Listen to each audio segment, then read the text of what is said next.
Queridas mães, queridas amigas, é uma alegria estarmos novamente juntas para refletirmos sobre a nossa fé e aprender um pouquinho, né?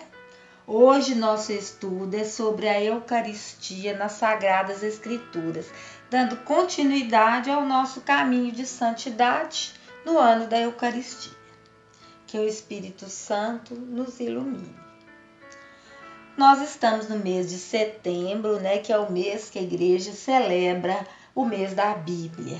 Então, nós queremos ressaltar a importância das Sagradas Escrituras na nossa vida de cristãs católicas.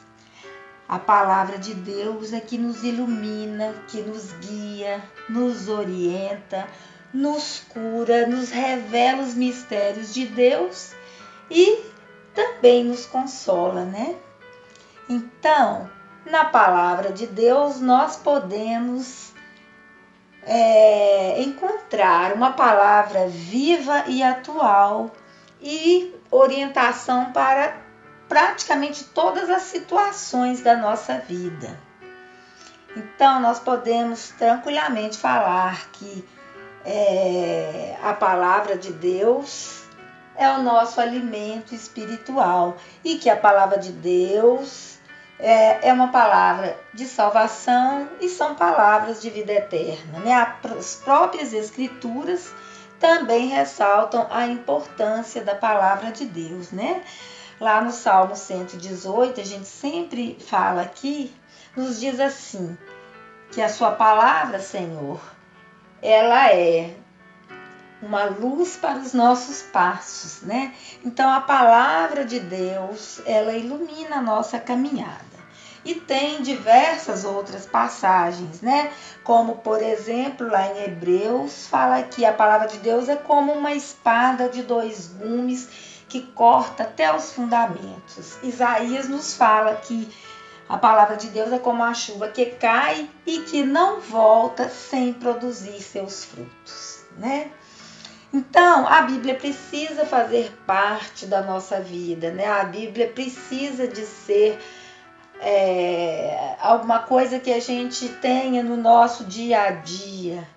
Nós precisamos de nos orientar pela palavra de Deus, né? Porque é através dela que nós conhecemos a vontade de Deus e tudo que Ele nos ensina, ok? Então, gente, a palavra de Deus também, cada vez que a gente lê, ela tem uma mensagem especial para nós, né? Então, nós nunca podemos abandoná-la. E Deus fala conosco de diversas formas e uma delas é através da Bíblia, pois ela contém ensinamentos, promessas, tem ordens para nós, né? Princípios eternos, que são as leis do reino de Deus. Por isso que a gente precisa de estar sempre com as escrituras presentes na nossa vida, ok? E nós, católicos, nós seguimos sim as Sagradas Escrituras, né? E sobre a Eucaristia, nós podemos falar o seguinte, né? Que o Verbo se fez carne, o Verbo se fez pão. E as Sagradas Escrituras nos apresentam a Eucaristia como esse alimento que nos permite participar da vida de Jesus, que é o pão da vida. Então, a Santíssima Eucaristia, ela contém em si o próprio Jesus, que é o autor de todos os outros sacramentos, né? Por isso que ela é chamada de sacramento dos sacramentos, né? E a Eucaristia, ela é citada na Bíblia, né, desde o Antigo Testamento.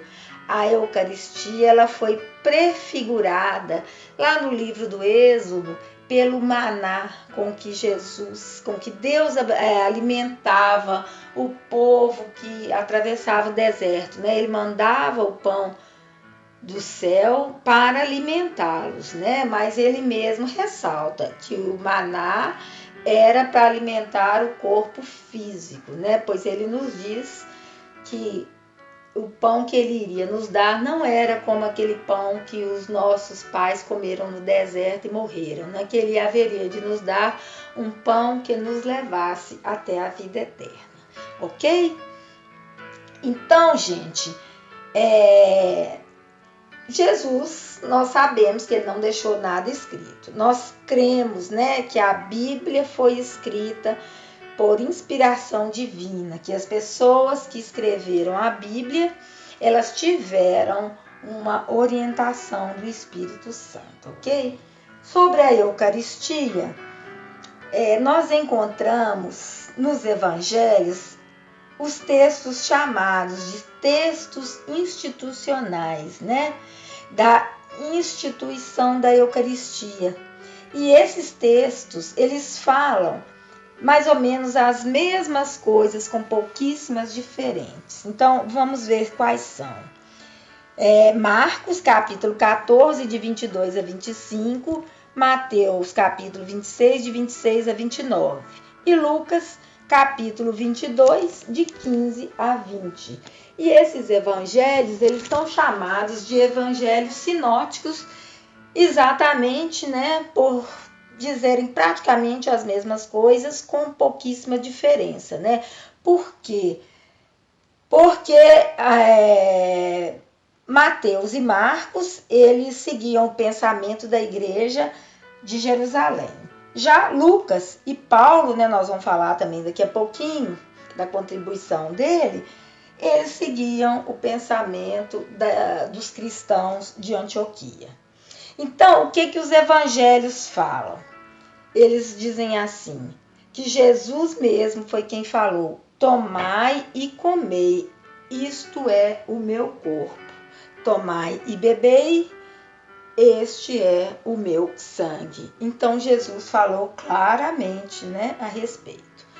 E nós temos também que lá em Coríntios, né, Paulo escreveu um pouco antes desses evangelhos, né, na carta aos Coríntios, no capítulo 11, né, de 1 Coríntios, nos versículos de 23 a 26, e ele escreveu as palavras que são proferidas pelo padre na hora da consagração, né, que são aquelas que a gente conhece. Isto é meu corpo, que é entregue por vós. Fazei isto em memória de mim. E do mesmo modo, ao fim da ceia, este é o cálice da nova e eterna aliança. Este é o meu sangue. Toda vez que se come deste pão e se bebe deste vinho, se recorda a paixão de Jesus e fica se esperando a sua volta. Ok? Então, gente, o próprio Jesus deu-se em comida, né, sua carne, e deu seu sangue em bebida. Então, aqui eu quero ressaltar com vocês o seguinte: foi neste momento que muitos judeus ficaram assim escandalizados, porque os judeus, para eles era inadmissível, né, beber o sangue. E eles tinham algumas restrições, né, com carnes também, então eles se estranharam e muitos até deixaram o seguimento de Jesus. Mas Jesus não teve medo de que as pessoas se afastassem, né? Ele tinha muito claro para que ele veio e ele se manteve firme no anúncio da verdade. Ok? Então, nós podemos dizer, né, que Jesus foi o Cordeiro Pascal, que a Eucaristia, ela é sacrifício, mas ela também é alimento para nós. E como o profeta Amós já havia escrito, né, que haveria um tempo em que a gente sentiria fome e sede, não de pão e nem de água, mas de ouvir, né, as palavras do Senhor. Com isso, mãe, nós entendemos que cada celebração do mistério da Santa Missa, essa fome e sede de ouvir a palavra de Deus são saciadas de um modo novo e pleno. Ok? Então vamos lá, de novo, né, para os evangelhos e para as cartas de Paulo. Então, os evangelhos, eles falam a respeito, né, dos acontecimentos. E a carta aos Coríntios, Paulo nos fala, né, ele nos dá um testemunho da Eucaristia. Esse texto ele é mais antigo, né? Mas nós devemos também ter em nós, né, essa vontade, né, de participar da Eucaristia, de ter fome e sede da palavra de Deus e da Eucaristia, ok? Então, no Novo Testamento, Cristo preparou assim a instituição da Eucaristia assim, com muito amor e com muita dedicação. Então, ele foi aos poucos, né, apresentando este sacramento assim, que seria a nossa salvação, ok?